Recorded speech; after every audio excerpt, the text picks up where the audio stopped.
Kangjeng Nabi baik datang baik ka imah ngomong ke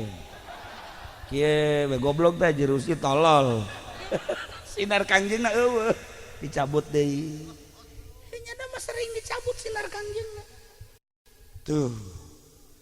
ieu sinar kangjeng Nabi lamun urang tetap sinar kangjeng Nabi na begitu hudang ti peuting jam 1 atau jam 2 ya Allah ya Rabb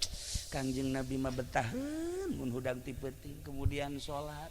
Masya Allah urang inget tak ka Kangjeng nyorot sinar Kangjeng gede ya Allah ya Rabbi moal datang ka henteu urang ge kajian kumaha ge hudang kacai kiih SD sinar Kangjeng ngan datang kacai doang mantas dicai dicabut deui bae geus eta lamun urang nyaritakeun di Prancis ku ari penghina terhadap Kangjeng Nabi nu ngelecehkeun Kangjeng Nabi ulah